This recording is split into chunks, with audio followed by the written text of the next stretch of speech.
Iran पहली बात अलग थलग पड़ता दिखाई दे रहा है, तो अलग थलग पड़ेगा तो उसका निपटान करना, या जैसे इराक में सत्ता परिवर्तन कर दिया था अमेरिका ने, वो तो आसान हो जाएगा। या दरअसल खबर ये भी आ रही है कि हिजबुल्लाह ने इजराइल पर हमला बोल दिया है, हूती समूह ने लाल सागर में, रेड सी में जहाजों को निशाना बनाना शुरू कर दिया है।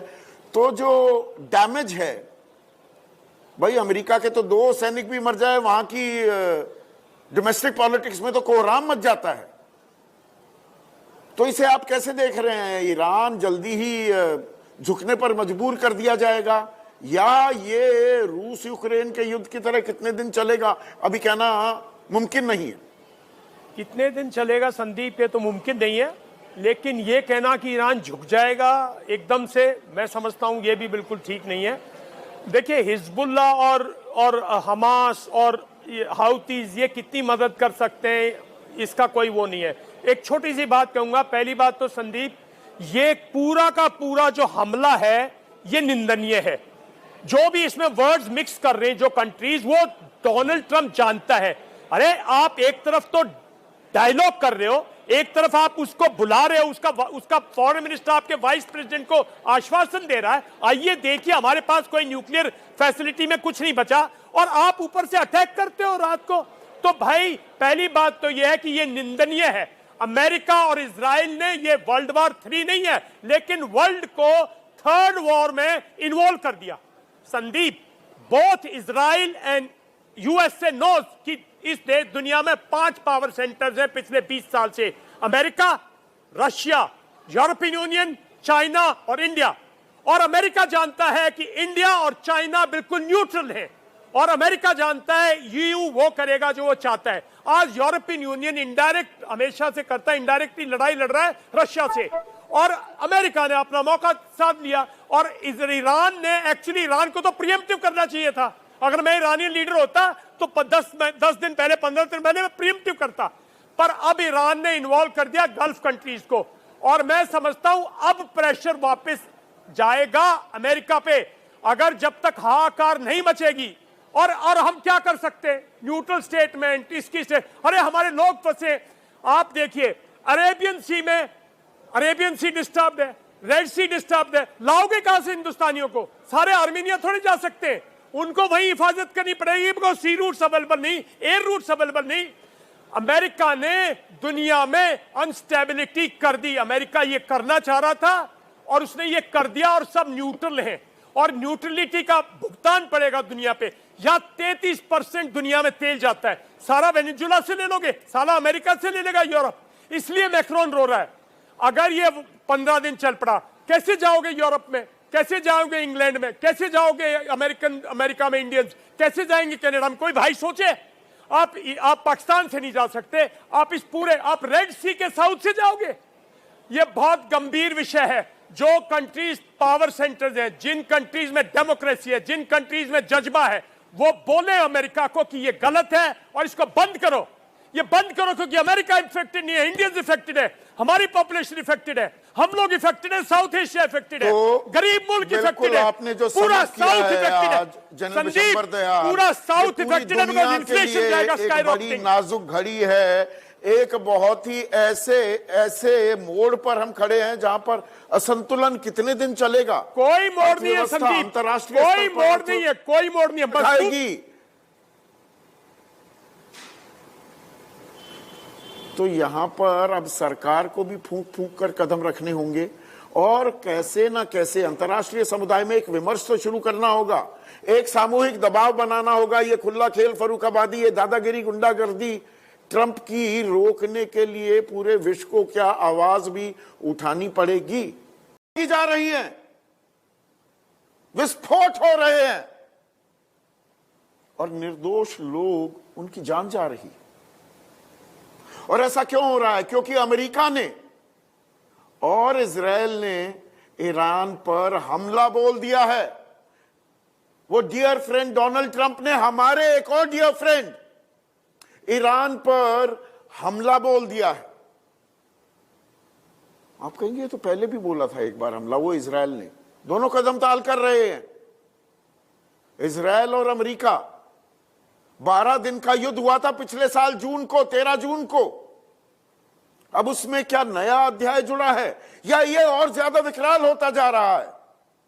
ये जो घमासान है, जैसे मेरे कान में भी आवाज विकराल होती जा रही है, ये कान की समस्या हमारा पीसीआर निपटा ही नहीं पा रहा है। अब ये कान की आवाज चली जाती है जब बताया जाता है, पर वहां कौन किसको क्या बताए और कैसे रोके, ये अपने आप में एक बड़ा सवाल हो गया है। क्योंकि ईरान में 10,000 से ज्यादा भारतीय हैं, भारतीय नागरिक, 20,000 से ज्यादा लोग इजराइल में हैं, और वो पूरा खित्ता जो है मिडिल ईस्ट, वहां पर 1 करोड़ भारतीय हैं। और वर्ल्ड वॉर 3 के आसार दिख रहे हैं क्या?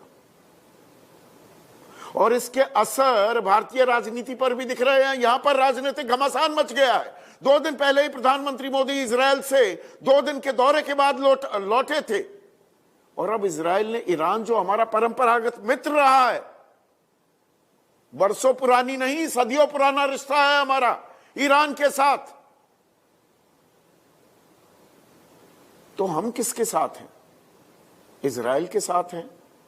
अमेरिका इजराइल के गठबंधन के साथ हैं या ईरान के साथ हैं? अभी चुप्पी साध रखी है, भारत सरकार की तरफ से कोई प्रतिक्रिया नहीं है, वेट एंड वॉच की पॉलिसी अपनाई जा रही है। जबकि दुनिया भर में फ्रांस भी कह रहा है यह बिल्कुल गलत है, रूस ने कह दिया, यूएन सिक्योरिटी काउंसिल में इस मामले को ले जाने की बात हो रही है। और ट्रंप क्या खुली गुंडागर्दी कर रहा है कि जिसकी लाठी उसकी भैंस। क्या आलम यह हो गया है कि परमाणु मिसाइलें, परमाणु हथियार ईरान के पास नहीं होने चाहिए, इजराइल के पास हो तो चल जाएगा? ये दोहरे मापदंड, इसमें भारत अपने आप को कहां पाता है? हमला बोला ईरान पर, ईरान ने 8 देशों पर जवाबी कार्रवाई कर दी, जिसमें इजराइल तो होगा ही। Iraq, Jordan, Kuwait, Bahrain, Qatar, Saudi Arab, UAE, जहां पर अमेरिकी बेस हैं, जहां पर हवाई ठिकाने हैं। संकेत क्या हैं? ये क्या तीसरे युद्ध का आगाज हो गया है? थैंक यू संदीप भाई। फर्स्ट एंड फॉरमोस्ट, जैसे आपने बिल्कुल ठीक किया कहा, there are no permanent friends, there are no permanent enemies, there are permanent national interest. और उसको मद्देनजर रखते हुए हम जानते हैं कि अमेरिका के तकरीबन 19 बेसिस हैं, जिसमें तकरीबन 40,000 सैनिक हैं मिडिल ईस्ट के अंदर, और तकरीबन ये बेसिस 15 साल से हैं। और जिस प्रकार से युद्ध, मतलब प्रीएम्प्टिव स्ट्राइक किया इजराइल और अमेरिका ने ईरान के ऊपर, ईरान का पलटवार करना, मुझे भी कई बार शक लग रहा था कि शायद हो सकता है कि ईरान पलटवार करने में अक्षम है। लेकिन जिस प्रकार से पलटवार किया है और उसने 8 से 10 देशों के ऊपर हमला किया है, ईरान को लगता है अब डू और डाई का सिचुएशन आ गया है। अगर उनके डिफेंस मिनिस्टर मारे जा चुके हैं, ऐसे खबर आ रही है, और जिस प्रकार से उनके मिसाइल साइट्स के ऊपर बार बार अटैक्स हो रहे हैं, और जिस प्रकार से उनके मिलिट्री इंस्टॉलेशन पे हमला हो रहा है, जिस प्रकार से इलेक्ट्रॉनिक वॉरफेयर के द्वारा, अब जब शाम वहाँ पे अंधेरा आ गया है, कितनी बिजली है, कितना इंटरनेट है, क्या खमैनी साहब आकर के बात करेंगे? क्योंकि ट्रंप ने तो अपना जो स्टेटमेंट देना था, सेकंड स्टेटमेंट, वो तो उन्होंने कैंसिल कर दिया है। ट्रंप अभी नहीं बोलेंगे, देश को संबोधित करने वाले थे, वो अब संबोधित नहीं करेंगे, क्योंकि उन्हें भी लगा है नहीं।